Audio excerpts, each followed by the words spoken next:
Match Pechu on Kailash Talks. Welcome to the next episode of match பேச்சு on Kailash tax.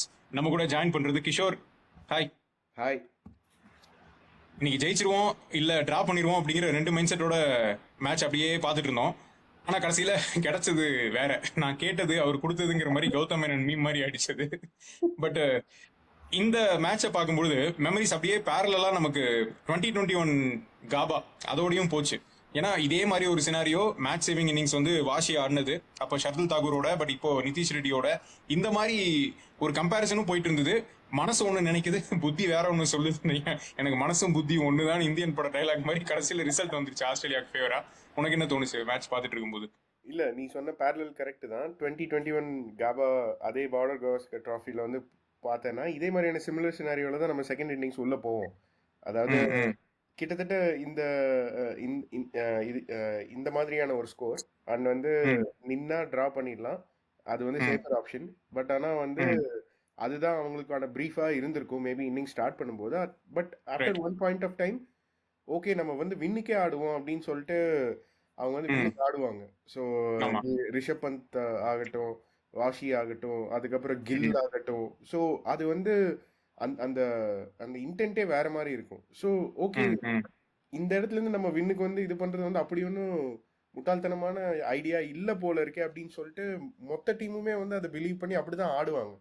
But இன்னைக்கு பார்த்தேன்னா அந்த மாதிரியான ஒரு ஐடியாவே இல்லைங்கிற மாதிரி தான் தோணுச்சு. அந்த இன்னிங்ஸ் முழுக்க அவங்க ஆடுறதும் வந்து பார்த்தேன்னா ஓகே பண்ணிட்டு வந்துருவோம் அப்படிங்கிற மாதிரியான இதுதான் இருந்திருக்கும். ஸோ நீ வின்னு காட்டினா வந்து ஓகே, வின் இல்லைன்னா ட்ரா அப்படின்னு சொல்லிட்டு அந்த இதோட வெளியில இல்லை. பட் நீ ட்ரா காட்டினா வந்து ஏதாவது சொதப்பிச்சுன்னா வந்து இன்னைக்கு மாதிரி தான் ஆகும். இன்னொன்னு, நீ காத்தால எந்திரிச்சு பார்க்கும்போது 10 ஓவருக்கு 20 ரன் அப்படின்ற மாதிரி, சாரி 20 ஓவருக்கு இவ்வளவா அப்படின்னு சொல்லிட்டு நிறைய பார்த்துட்டே இருக்கும்போது இந்த டிரா பண்ற மைண்ட் செட்டோட தான் வந்திருக்காங்க. ஏன்னா ரோஹித் சர்மாவும் கிட்டத்தட்ட 40 பால் பிடிச்சி 8 ரன்னோ 9 ரன்னோ அந்த மாதிரி 45 பால் பக்கம் பிடிச்சி. இதை பார்க்கும்போது இந்த இது மாதிரி தான் வடிவேல இருந்து கரண்ட் கொடுத்து வருது வருது வருது அப்படின்னு அந்த மாதிரி நமக்கும் கொஞ்சம் கட்ட போட்டு ஆட வருதுங்கிற மாதிரி ட்ரை பண்ண மாதிரி தான் இருந்தது. ஒருவேளை ஒரு அக்ரெசிவ் இன்டென்ட்டோட ஆடி இருந்தா மேட்ச் ரிசல்ட் வேற மாதிரி வந்திருக்கும்னு நினைக்கிறியா? ஏன்னா டாப் ஆர்டர் வந்து சுத்தமாவே ஃபார்ம்ல இல்ல. ஜெய்ஸ்வால் மட்டும் தான் டச்ல இருக்கிறாரு. கேஎல் ராகுலும் அந்த ஃபர்ஸ்ட் அடிச்ச 70 தான், பெர்த்தில் அடிச்ச 70க்கு அப்புறமா அந்த ஒரு கன்வின்சிங்கான இன்னிங்ஸ் வந்து கேஎல் ராகுலும் ஆடல. ஸோ ஒருவேளை அது மைண்ட் செட்ல இருக்குமோ? ஏன்னா போன இன்னிங்ஸ்ல நிதிஷ் ரெட்டியும் வாஷியும் ஆடி சேவ் பண்ணிட்டாங்க, ஜெய்ஸ்வால் ஒரு 80. இவ்வளவுதான் நம்ம டீம்ல ஃபார்ம்ல இருக்கக்கூடிய டச்ல இருக்கக்கூடிய பேட்ஸ்மேன் அப்படிங்கிற ஒரு விஷயம் இருக்கும் பொழுது இந்த ஒரு இன்டென்ட்டோட ஆரம்பத்தில் அடிக்கிறதுக்கான ஒரு தைரியம் வந்திருக்குமா? மேபி அது ஒரு பேக் ஸ்டெப்பு கொண்டு போயிருக்கும்னு நினைக்கிறியா? ஆமா, நிச்சயமா. சரி, நீ டாப் ஆர்டர் ஜெய்ஸ்வாலை விட்டுட்டு பார்த்த அப்படின்னா நீ மிச்ச பேட்ஸ்மேன் வந்து 9 ரன் 0 ரன் 5 ரன் இப்படின்னு வந்து நீ உன்னோட டாப் ஆர்டர் எல்லாமே வந்து I think within the span of like 15-20 மினிட்ஸ்ல கட்டினாங்கன்னு நினைக்கிறேன். ஏன்னா அப்படி வந்து தடன்னு எல்லாம் ஹவுஸ் ஆஃப் கார்ட்ஸ் மாதிரி எல்லாம் வந்து சரிஞ்சு விழுகும்போது அப்போ வந்து அடுத்து வரக்கூடிய மிடில் ஆர்டருக்கு வந்து ஓகே கொஞ்சம் ஸ்டேபிளாக நின்று ஆடிட்டோம்னா ட்ராக் எடுத்துட்டு போயிடலாம் அப்படிங்கிற மாதிரியான மைண்ட் செட் தான் இருக்கும். அதுதான் அந்த ஓப்பனர்ஸ் செட் பண்ணி வைக்கிற அந்த இன்டென்ட் அண்ட் அந்த சப்போர்ட் வந்து எவ்வளவு முக்கியங்கிறது இந்த மாதிரி டெஸ்ட்ல தான் வந்து தெரியுது. நம்ம வேட்டையாடுல கமல் சொல்ற மாதிரி அந்த துப்பாக்கி இங்க கூட நான் எப்படி சொல்றதுன்னு உனக்கு சொல்லி காமிக்கிற மாதிரி ஏதாவது ஒண்ணு பண்ணியிருந்தாதான், பெரியவர்கள் அப்படி ஏதாவது பண்ணியிருந்தாதான் சிறுவர்கள் வந்து இன்னும் தைரியமா ஆடுவாங்க இல்லையா? பெரியவர்கள் வந்து ரொம்ப அப்படியே தடுமாறி இந்த காலம் மாறி போச்சு படத்துல சுந்தரராஜ் நீ எல்லாம் ஒரு சகலையா நானே ஒய்ஃப் தள்ளி விட்டதுல தடுமாறி எந்திரிக்கிறேங்கிற மாதிரி ஒரு பெர்ஃபார்மன்ஸை போட்டாங்க. அதனால இவங்களாலையும் பெருசா அவங்க என்ன பண்ண முடியுமோ அதை பண்றாங்க. நம்ம அவங்கள சொல்லி தப்பு இல்லை. யங்ஸ்டர்ஸ் வந்து மேட்சை கொஞ்சம் வின் பண்ணி கொடுக்கணுங்கிற நினைப்போட ஆடுறாங்க. பட் அவங்களுடைய ஒரிஜினல் கேரக்டர்னு ஒன்று இருக்கும். இப்போ ஜெய்ஸ்வாலுக்கும் சரி பந்துக்கும் சரி அக்ரெசிவான நேச்சர் தான். ஜெய்ஸ்வால் கம்பேரிட்டிவ்லி கொஞ்சம் டிஃபென்ஸ் ஆடக்கூடிய பிளேயர் தான்.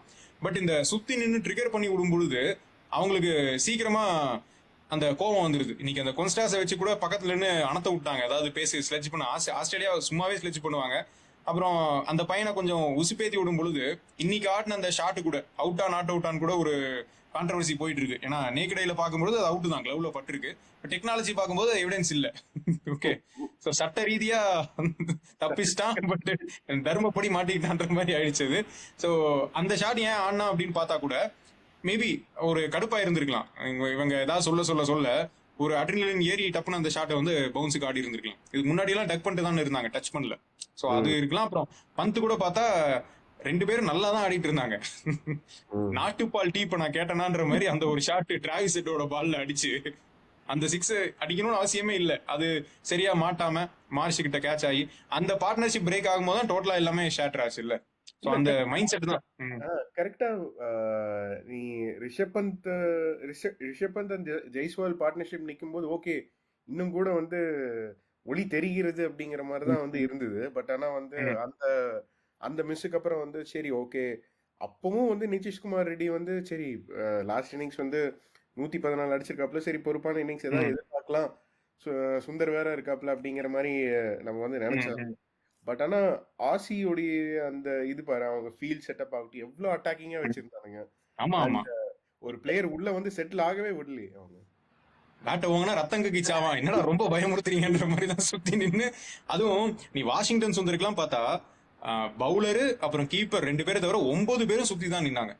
இத்தனைக்கும் வாஷிங்டன் சுந்தர் வந்து ஒரு ப்ராப்பர் பேட்ஸ்மேன் தான் இல்லையா. ஒரு நீ பும்ராவையோ சிராஜையோ பயமுறுத்தினா அது வேற கதை. இப்போ கம்பீர் வந்து தோனிக்கு ஒரு ஃபீல்டு செட் பண்ணி இன்சல்ட் பண்ண ஒரு ஐபிஎல் கதை இருக்கு இல்லையா, அந்த மாதிரி கிட்டத்தட்ட ஃபீல்டு இது அப்படி நெருக்கி பிடிச்சாங்க. அண்ட் நிதிஷ் ரெட்டியும் வந்து ஆடும்போது அவ்வளோ பேக்டா லெக் ஸ்லிப்பு, இந்த பக்கம் ஒரு ஸ்லிப்பு, ஷார்ட் லெக், இந்த பக்கம் முன்னாடி சில்லி பாயிண்ட் எல்லாம் வச்சு விட்டு அணகட்டி ஒரு ப்ரெஷரை போட்டு நேத்தன் லயான் பால நினைச்சிருந்தா டவுன் த ட்ராக் வந்து சார்ஜ் பண்ணிருக்கலாம், ஷேவாகலாம் அடிக்கிற மாதிரி குத்த விடாம அடிக்கலாம்.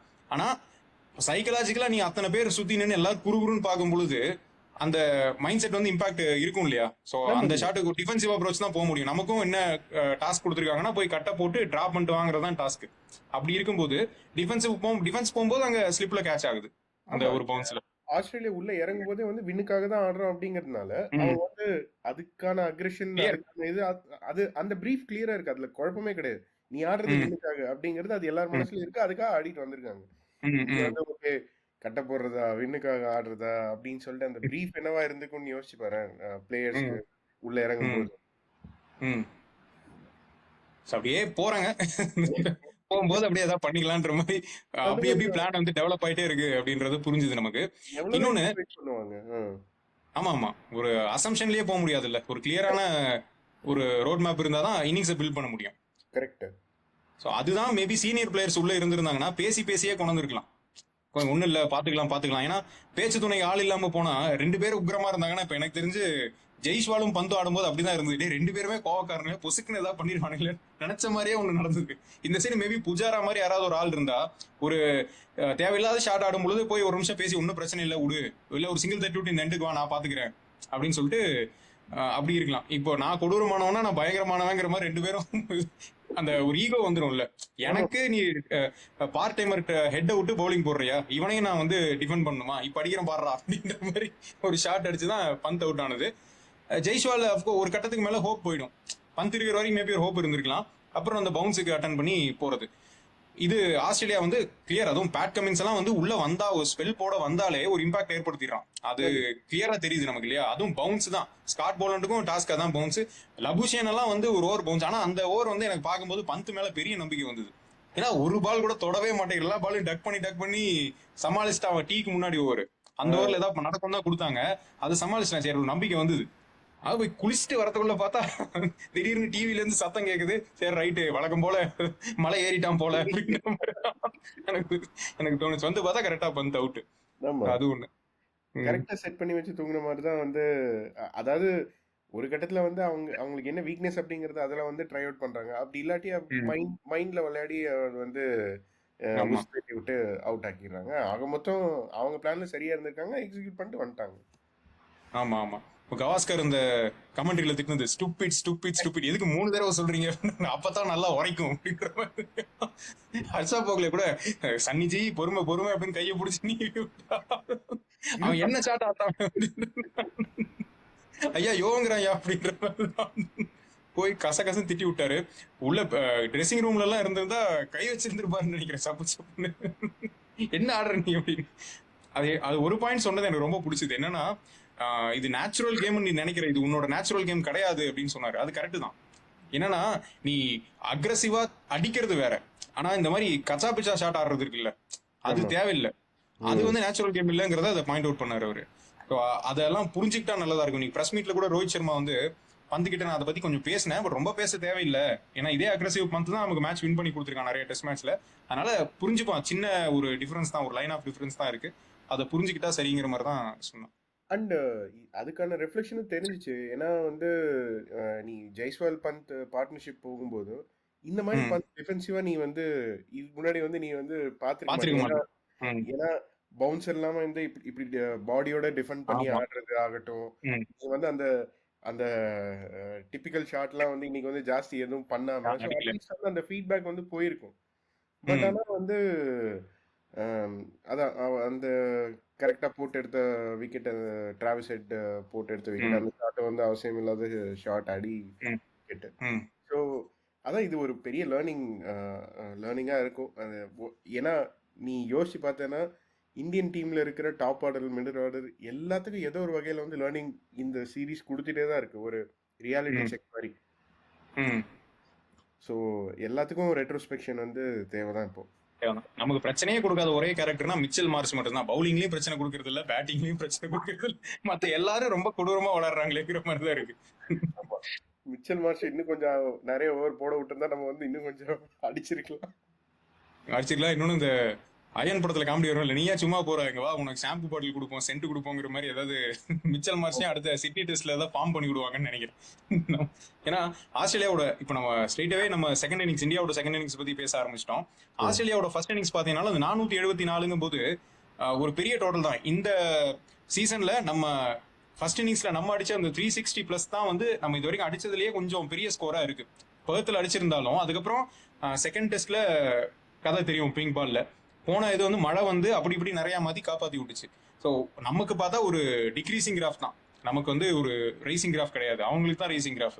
ஸோ அதெல்லாம் வச்சு பார்த்தா அவங்க ஒரு நல்ல பொசிஷன்ல தான் இருந்தாங்க. இன்னும் டாப் ஆர்டர் 4 பேருமே 50, அதுல ஸ்மித் வந்து 140, சாம் கான்சஸ் 60, உஸ்மான் கவாஜா 57, அதுக்கப்புறம் வந்து லபுஷேன் பெர்த் டெஸ்ட் முடிஞ்சதுக்கு அப்புறம் அவங்க மீடியா வந்து லபுஷேன் வந்து ஏன் இன்னும் டீம்ல இருக்க அப்படிங்கிற மாதிரிலாம் எழுதுனாங்க.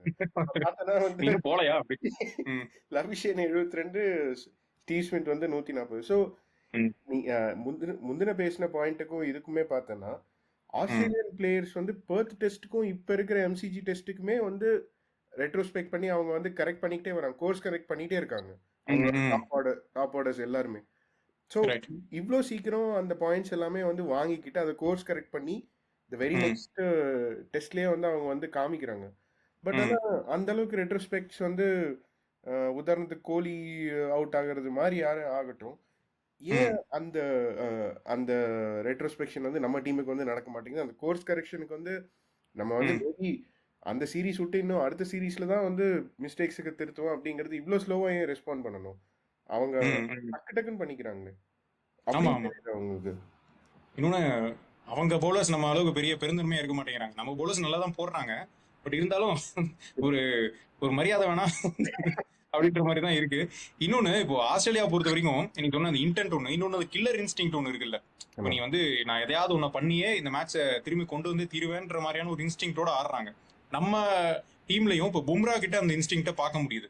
என்ன நடந்தாலும் நான் என்னோட பொசிஷனை வந்து ரொம்ப பர்ஃபெக்டா பண்ணுவேன்ற மாதிரி மேட்ச் எப்போ ஓவர் கொடுத்தினாலும் வந்து மேட்ச் திருப்பி விட்டு போயிடுறான் பும்ரா. ஆனா பேட்டிங்கை பொறுத்த வரைக்கும் டாப் ஆர்டர்ல ஜெய்ஸ்வால், அதுக்கப்புறம் அப்படியே விட்டீங்கன்னா காலி.